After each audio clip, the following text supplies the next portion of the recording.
In the years after the 9/11 attacks, many stories have emerged of heroism, triumph, and tragedy. But one woman's extraordinary tale of survival against the odds stands out. I was on the South Tower, and I lost my fiancé that day. Tanya Head's story seemed tailor-made for a country in desperate need of inspiration. Her story is the most tragic, but yet the most triumphant of all the stories. It's a perfect package. Everyone fell for Tanya Head. Politicians, the press, the families of the dead heroes who became her friends. We took her on just complete trust and faith. You know, we had no reason not to believe everything she was saying to us. But there was a flaw in Tanya's version of that terrible September day. It would prove devastating. When the planes hit the Twin Towers on the 11th of September 2001, Tanya Head wasn't even in New York. Holy fuck! Oh my God! Oh my God! Jesus fucking Christ! Patrice Brutt, Lydia E. Bravo, and my father, Michael Ernest Beekman, and my father, John Patrick Bergen.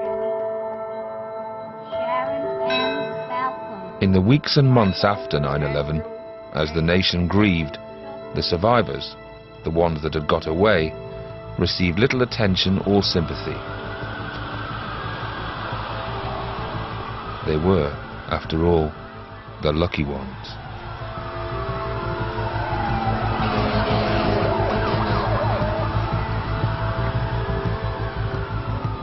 Jerry Bogatz was lucky.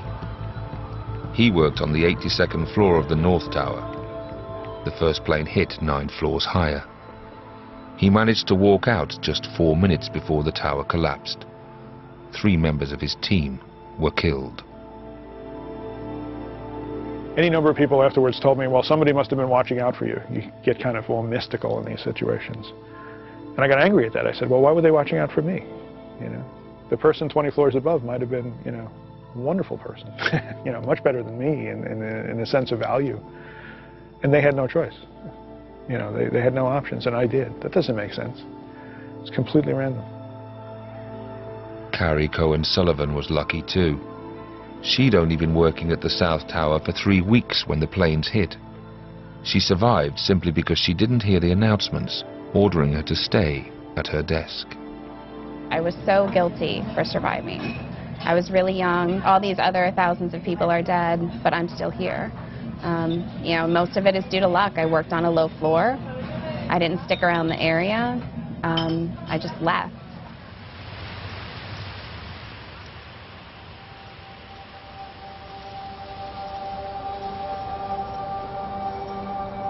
In the aftermath of the attacks, New York attempted to get back to some sort of normality. But many survivors were struggling to come to terms with their horrific experiences. After a while, you can't talk about this anymore with your family. I mean, you've worn them out, you know. And your need to talk is greater than their ability to listen, you know. And a lot of times it's repetitive.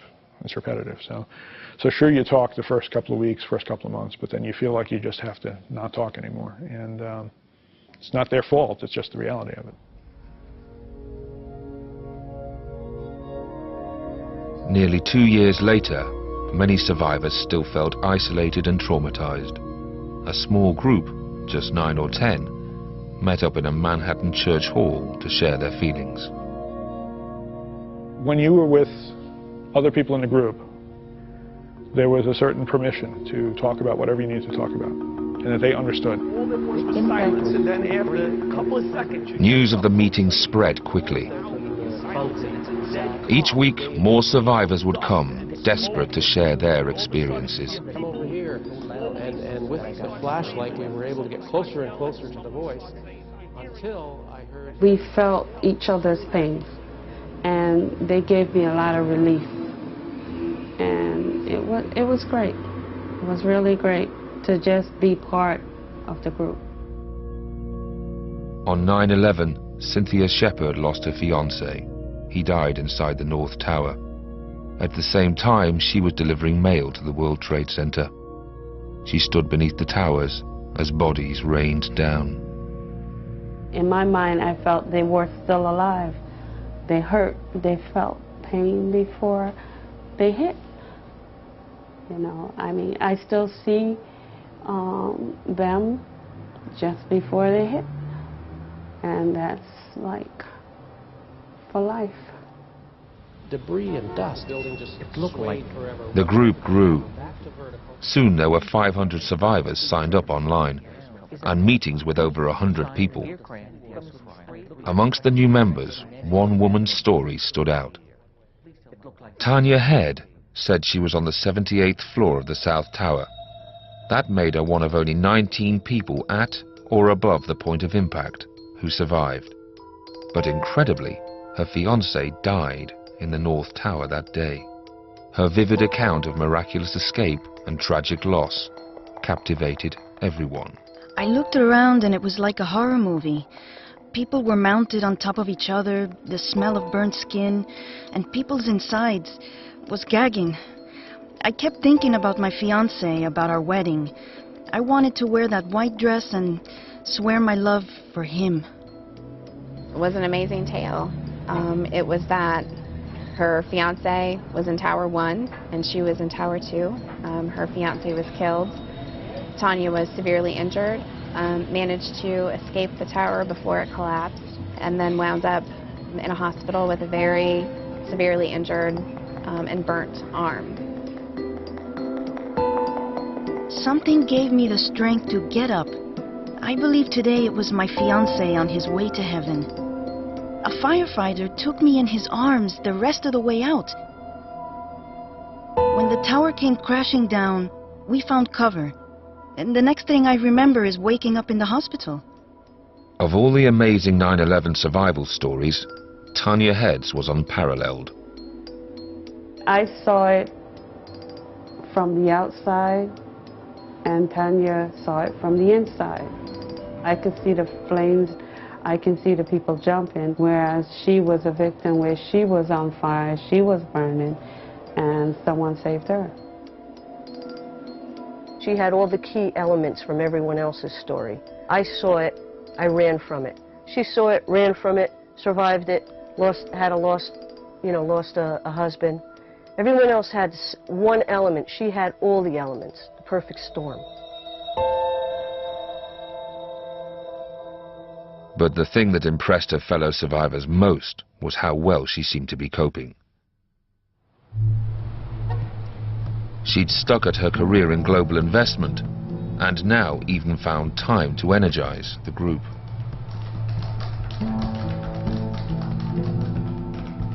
She put so much effort into the Survivors Network that it always made me feel guilty that I wasn't doing more. Preparing materials, trying to do fundraisers, creating the agendas for the meetings, lining up speakers, things like that. She gave a lot of money also to the organization. She paid a lot of things out of her own pocket. I could never give as much of myself as she seemed to give. It always made me just think, you know, gosh, how can anybody be that resilient? I don't know what I would have done if that was me that had all of those things happen to them because of this one event. Within months of joining, Tanya was helping transform the survivors group. She helped the network get official status. Next, she secured state funding. She even found a specialist trauma expert to lead therapy sessions. Al Siebert, like everyone else, found Tanya and her story irresistible.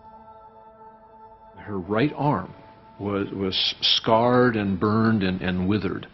Functional, but clearly badly damaged from burns.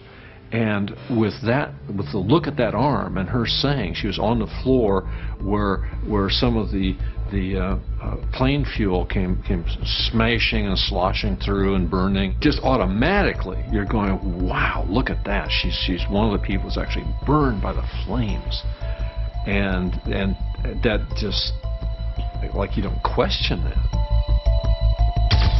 No one questioned Tanya Head.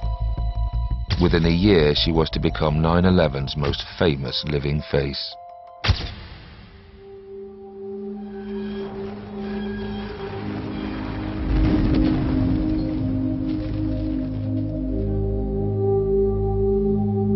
9/11 claimed 2,800 lives, but fewer than 300 complete bodies were ever recovered. The remaining victims were lost in the rubble of what became known as the pit.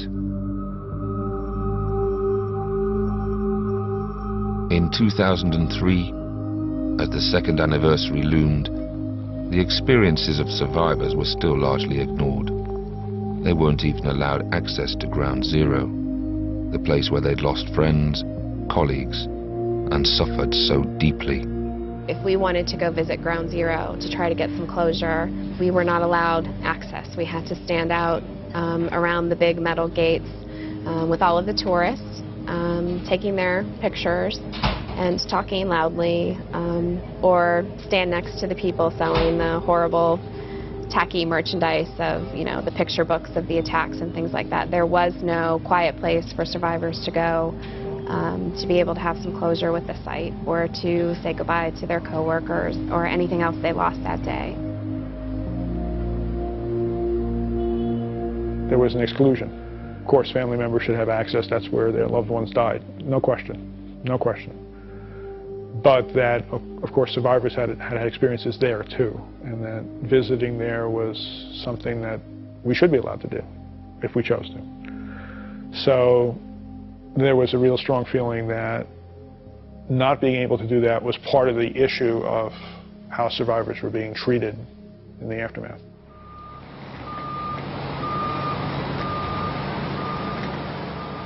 So far, the survivors had got nowhere with the authorities. But on the 17th of March, Tanya sent out a concisely worded email to all members of the group. Somehow, she'd negotiated her way in. I've arranged a visit to Ground Zero for World Trade Center survivors. During the visit, those of you who are up to it will have the opportunity to descend to the bottom of the pit. I realize many of you still find it difficult to go to the site, so please think about this carefully. Tanya. A month later, thanks to Tanya's efforts, a small group of survivors finally got through the gates and into Ground Zero. It was a very emotional experience going into the pit. Awesome in many ways. Healing in some ways. So there's that aspect to it. Disturbing. Different people had different reactions to it. That was a huge step for me in my healing process, because it was the first time that I could stand there and let go of some of the memories, or talk about some of the memories that had happened that day. And I know a lot of other survivors that went down there on that day feel the same way, that it was a first step kind of in the closure process.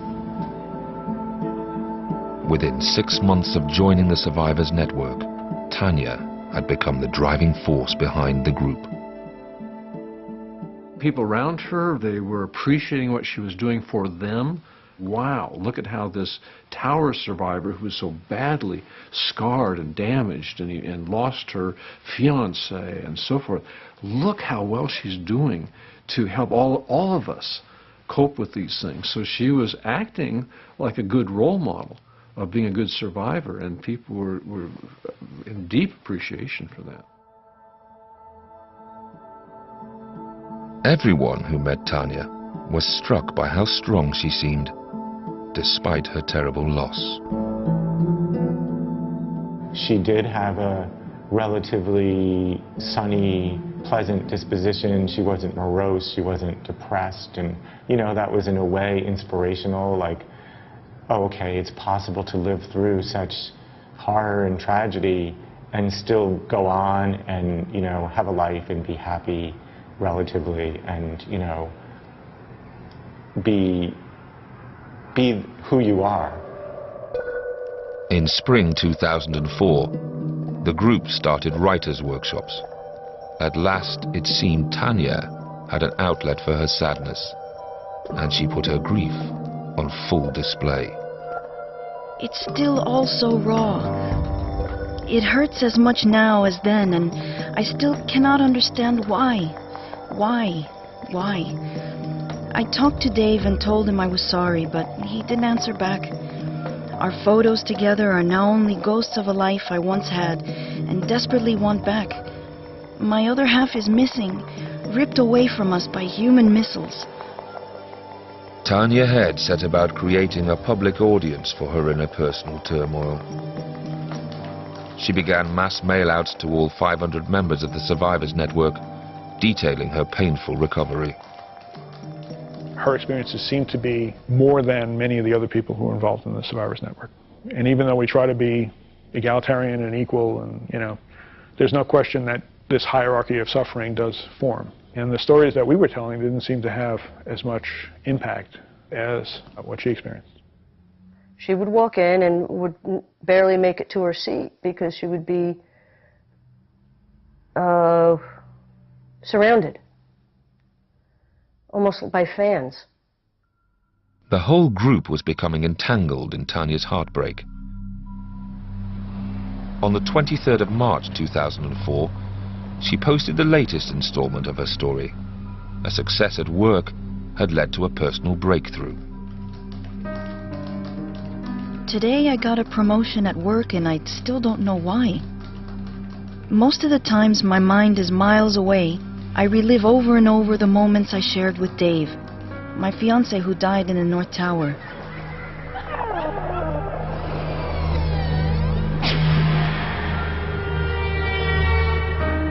After I heard about the promotion, I had this urge. I called the store where the wedding dress I never got to wear is being stored and told them to go ahead and donate it to charity. This is a big step for me. It's been accumulating dust for 2.5 years and it's time. But as Tanya put her tragic story center stage, inconsistencies appeared. She'd told some people she'd lost a husband, others that her fiancé had died. The first doubts surfaced about Tanya's incredible tale. On one occasion I asked her what her fiancé's last name was, because she had always referred to him as David, but had never used the last name. Part of it was curiosity, and part of it, I think, was a little bit of suspicion.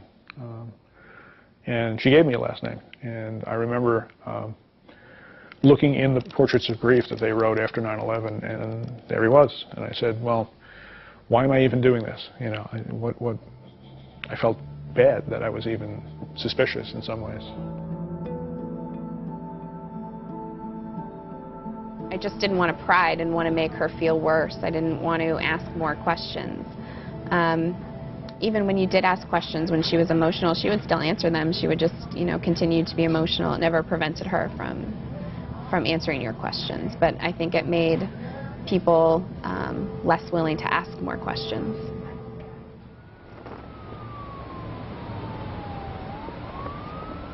But it wasn't just Tanya's vulnerability that made people reluctant to question her. In the 4 years since she'd been in the Survivors Network, her story had been central to their change in fortunes. And as New York prepared for the 4th anniversary of the attacks, they were finally going to take center stage, thanks to Tanya. The organizers of the new 9/11 Tribute Center had got to hear of Tanya's story. It persuaded them that survivors' accounts must be featured. On the 9th of September 2005, leading politicians opened the Tribute Center in front of the world's press. However many hundreds of times I've been here since the attacks, there's not a time when you don't see visitors coming here who were not here that day, walking the grounds, peering at the site, trying to comprehend the story. And it's our obligation to tell that story. Only one story summed up both the tragedy and the heroism of New York on 9/11. Tanya Head's. Why was she chosen to give the tour to the mayor and to other dignitaries? Probably because her story is the most tragic, but yet the most triumphant of all the stories. She made it out. She helped other people along the way, and she's still carrying her head high, even though she lost her husband, and she has this permanent injury to her arm. So she's an inspiration to other people. Michael Daly, a reporter with New York's Daily News, was among the press pack. He picked up on Tanya's striking behavior that day. It didn't seem easy for her, or at least she seemed appropriately moved by what she was saying, and the people who were listening to her were obviously very moved. She didn't seem like she was jumping all over herself to get a picture taken and all that. Just so we know who we're talking to. So we start here, we say who we are. We don't, in my case, I don't say what happened. Just a few feet off camera, listening, trying to hear what was going on and what was happening. I could see that she was nervous, she was edgy, and my reading at the time was that it was because of the nature of the tribute center and knowing she would be the first person giving the first short tour. They're going to be, just go, walk quick, Tanya, walk quick. You can tell your story. This is what we would do. I tell my story. The other guides will tell their story, interject what happened here that day and what happened for the future. Please. When you give them a face of somebody who was there, they really connect with what happened here that day. You feel like, she's already been through so much, and here she is at the scene of this horrible thing. I mean, how much do you, as a reporter, really need to drag her through every particular? She was a person who appeared to be using courage. She was not someone who was accustomed to speaking to groups or accustomed to being on television, and just put out of her mind that all this was here, and here are these very, very famous and important politicians all just right there, a foot and a half from her face. The elevator to go down. She got through that in a way that one could appreciate in someone who was supposedly very emotionally traumatized and damaged, who had become the poster child for the tower survivors and was like attempting to deal with the day. That's what we're doing. We're very proud of you, and we're very grateful. Yeah. Thank you. Thank you. Sally? Sally, you did a great job. Thank you. You kind of sense she'd been vetted by history by that point. I mean, you figure, she's not going to be with these people at tribute giving tours at this point if it wasn't legit.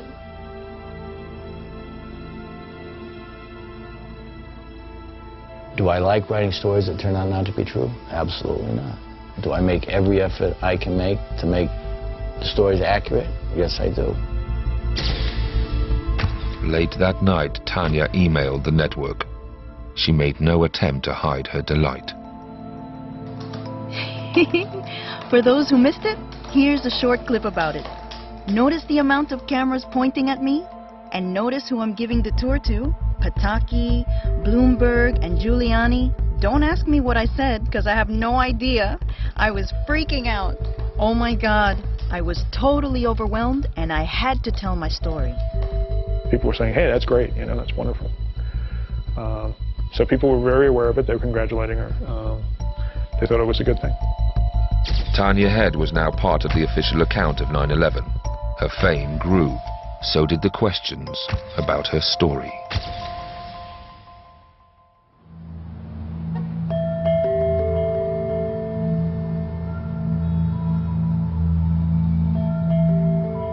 Nine months after the attacks, in May 2002, the New York Times published a definitive account of the last terrible minutes inside the Twin Towers. They claimed they interviewed everyone who'd survived from the impact floor and above in the South Tower.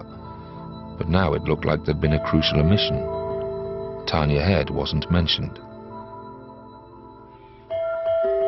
Across America, grieving families and friends seized on the New York Times piece for clues about their loved ones' dying moments. 40 miles upstate from Manhattan, in Upper Nyack, the Crowthers had lost their only son Wells in the attacks. They scoured the article for any mention of him. I took the paper, I sat down and I read it, and sure enough, that's when some of the survivors had started mentioning this mysterious man in the red bandana. And as soon as I read red bandana, I said, oh my God, Wells, there you are. I found you. It was like such a miracle. And she called out to me. I was sitting in the kitchen. She was in the bedroom. She said, Jeffo, come here. I said, here, I think I found Wells. And because Wells always carried a red bandana in his back pocket since he was 7 or 8 years old, and his father first gave him a red bandana. He always carried red bandanas with him. Wells, or Red Bandana Man, was just 24 years old when he was killed. He'd been a high school hockey champion and an enthusiastic volunteer for the local fire department. After college, he started out as a junior trader on the 105th floor of the World Trade Center. He was doing very nicely. He enjoyed it. He was in the towers. He loved working in the towers. I remember one day he called me up, and I was at my desk in New Jersey. He said, Dad, is it raining where you are? I said, it's pouring. He said, not where I am, sun's out. He said, I'm looking down at the clouds, however. And he thought that was just nifty, you know, he really did. He loved that concept. After the attacks, Red Bandana Man kept coming up in the accounts of the survivors. Wells had gone back into the burning South Tower at least 3 times that morning. In all, he rescued 18 people. 9/11 had many heroes, but few like Wells Crowther. In recognition, he was the first citizen to be made an honorary member of the New York Fire Department. He wanted to be a firefighter, and he was doing that job which he, in his heart of hearts, wanted to be doing. And for that, too, I am incredibly thankful. We are, to know that. No greater love hath one than to lay down his life for his fellow man. And he did. And he did. Wells's story became a legend in a city struggling to rebuild itself. And as the tribute center tours grew in popularity, a new figure began to appear in Tanya's account. A young man with a red bandana. When she first told me she was on the 78th floor, one of the first things I said was, did you see the man with the red bandana? And the answer was yes. She saw him. But over time that became, not only did she see him, but he put the fire out on her back. And I think possibly that he led her to the stairwell or something. So it seemed to change over time. That's what I noticed. And again, it's easy to discount that and say, well, she didn't talk about it the same way then, or I didn't hear it the right way, or, you know, whatever. But it just seemed to change over time and become more than it had been initially.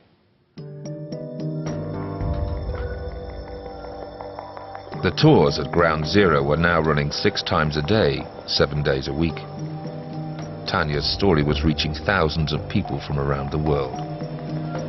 In time, the parents of Red Bandana Man heard the rumors about yet another survivor who owed her life to their son. If someone says, oh, you're the father of the man in the red bandana, yes, I was one of them. I'm delighted to meet them.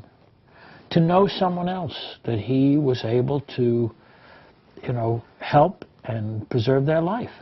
I mean, it's more of an affirmation of his life to me. So when we heard about this woman, Tanya Head, we were very excited, and we wanted to meet her. At first, Tanya seemed reluctant, but in March 2006, she finally agreed to meet the Crowthers. Tanya insisted they meet in private at one of Manhattan's most exclusive dining clubs. We just talked and talked, and we talked first, spoke about Wells a bit, and then she said, well, I'll tell you what happened to me, but it was like a recitation almost. You know, it was just, she started talking and just kind of recited the story.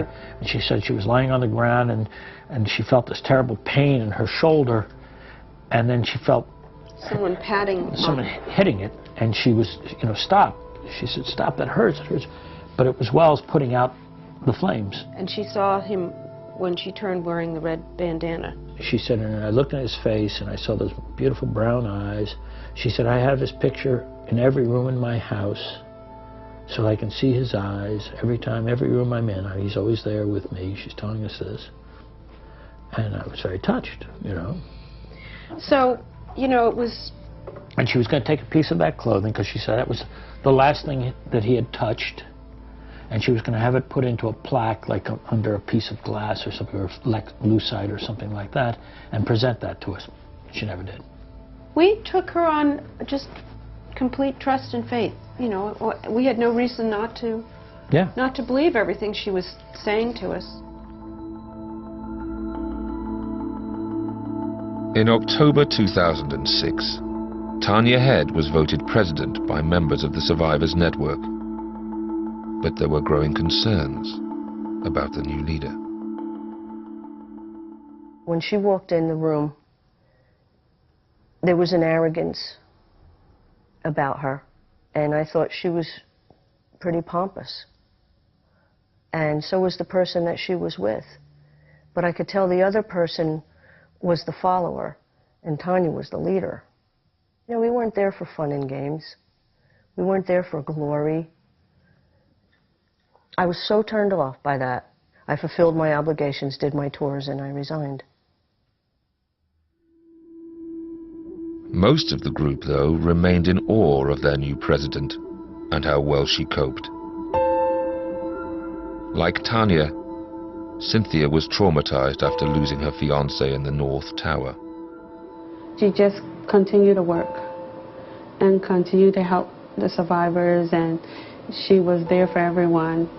So I just felt that rather than to just keep the pain bottled up, I would have been able to talk to her about it, and she could have helped me relieve some of the pain that I felt. Tanya usually went out of her way to help other survivors. This time she seemed strangely reluctant. Okay, she said we're going to talk, but we never spoke. And it was like a total avoidance. I felt like I was being avoided by her, and I said, well, maybe it's me. Maybe that's the reason. You know, I couldn't understand why. But we never really got into a conversation about our loss.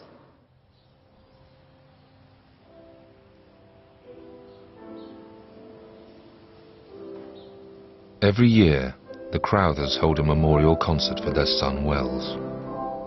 In 2006, they invited Tanya. They asked her to address their friends, family, and people Wells had rescued.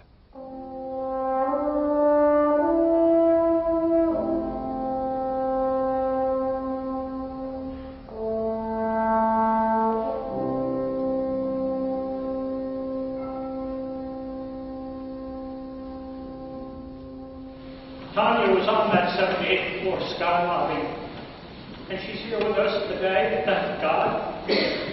And I'm going to ask her now if she would speak a little for you.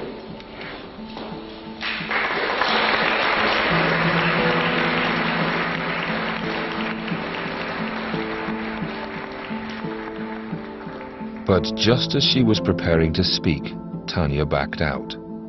She asked a friend to talk on her behalf. At the time, I just felt a very honest and sincere warmth towards her. If I think about it now,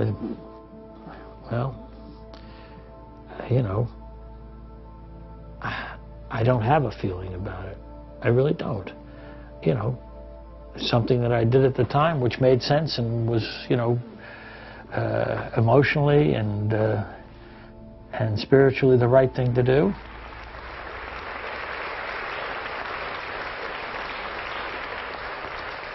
I'm not going to vet everyone who comes along and says, oh, I was there. I'm not going to, you know, do diligence on every one of them. You know, if they come with the, you know, what appears to be a pretty credible curriculum vitae, fine. I believe them. Up to now, everyone had taken Tanya on face value. On the 7th of September 2006, the New York Daily News ran an article telling the tale of Tanya's extraordinary escape from the 78th floor. The first time it had been written up in full. For most readers, it was a feel-good piece. But the journalists at the New York Times were puzzled. They'd already interviewed all the survivors from that floor. So who was this woman? The reporter actually called me. He said, you know, we're doing a story on Tanya. I said, well, that's nice. And I just assumed it had something to do with the anniversary that was coming up, or had just passed, actually. And her story and so forth, you know, she was president of the Survivors Network. It seemed all very logical. Yeah. When he started asking the questions, though, it became obvious after a couple of minutes that it was an investigation. He was asking me a lot about what she had told me about her story, a lot of details. You know, none of this seemed to be for a story that was going to be just about her and her experience. He was asking me if I'd ever been to her apartment. Did she say that Dave was her fiance? Things that you wouldn't necessarily ask if you believed somebody's story. And we're just doing a regular article about maybe the good things that they had done. He was asking, you know, specific questions. Had I ever seen a picture? Had I ever heard her say that they were engaged and things like that. They wanted to do a story on Tanya, had a nice story about the successes and all the wonderful things she'd been doing, and head of this and head of that, and you know how positively she turned around her terrible experience.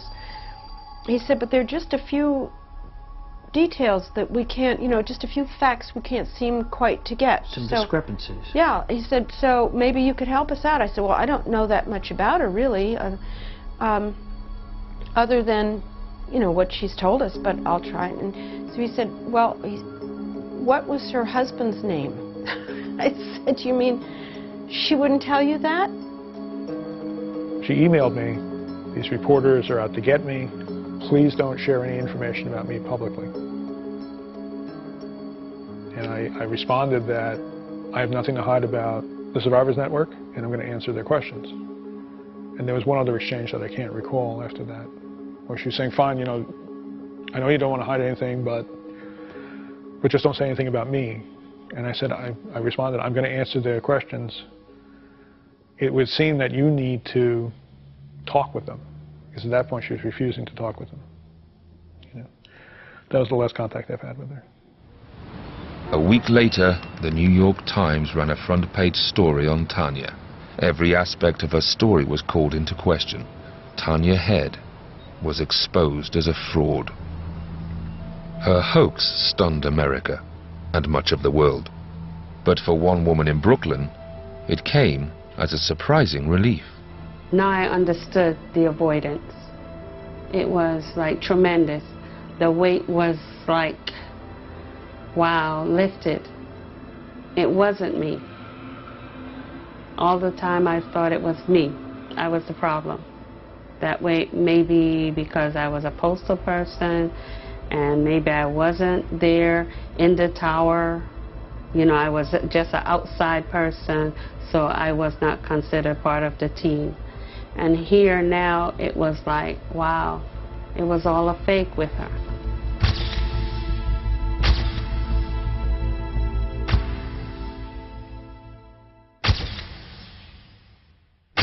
Deception and lying. A woman who said she was a survivor of 9/11. She even met with then New York City Mayor Rudy Giuliani. It turns out it was all a lie. I was on the South Tower, and I lost my fiance that day. Can we talk to you for a minute? Neither Head nor her lawyer are talking. There is no evidence Head ever made money off her story, but she did make herself famous. It became embarrassing. We'd been taken. Confusing, extremely confusing. And many of us wanted to protect her still, and couldn't believe it, and you know, and there was that whole disbelief also that this can't be happening. I wasn't really angry with her. She's a raving lunatic. She made up this story, and I knew immediately why she would do it. You know, for the notoriety and for the attention. As the news broke around the world, every aspect of Tanya's story was exposed as a lie. She didn't work in banking or have an office at the World Trade Center. her fiancé Dave's family had never even heard of her. Then, Spanish national newspaper La Vanguardia discovered that just 10 days after 9/11, when Tanya claimed to be in hospital with first-degree burns, she was actually enrolling at business school in Barcelona. I've talked with more than 20 people attending her class that same day. All of them remember Tanya being there. And nobody remembers Tanya saying anything about September 11. That would have been the first thing for her to say. But she didn't mention 9/11 at all to anybody. And of course, she didn't show any injuries at all. Tanya's real name was Alicia Esteve Head, and her background provided another shock. Tanya, or Alicia, was from a well-connected Spanish family. She'd even attended Swiss finishing school. Genuine survivors were horrified to discover that Tanya wasn't even a US citizen. She'd taken a plane and crossed the Atlantic to live out her fantastic lie. But it turned out she'd been in the public eye before.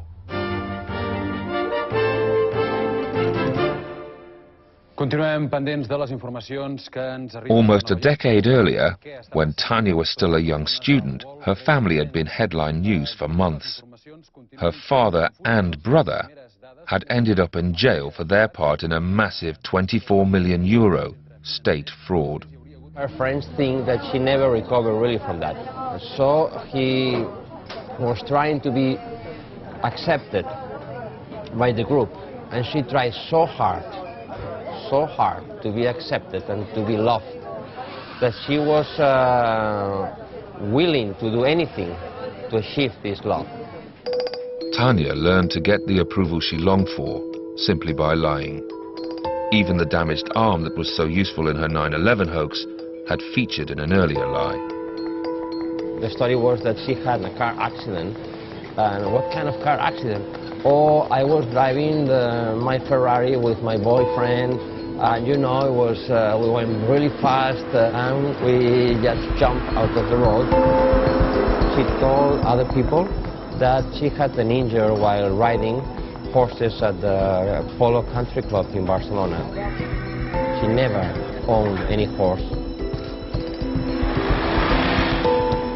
She was a very good actress, because with all these lies, she never, or at least I've never found nobody telling me I didn't believe her.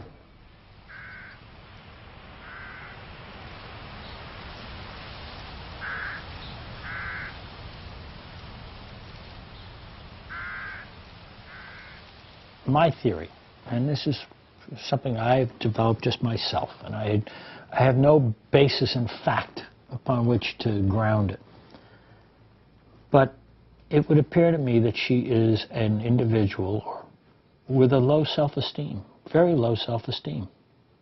If you've seen pictures of her, you see a short, heavy-set woman, not one would consider to be, or at least I wouldn't consider to be, don't tap me on the leg, dear, I'm going with this. Not what one would consider to be a particularly attractive individual from sort of normal standards. But that's not how we judge people. No, dear, of course not. But this is part of my theory.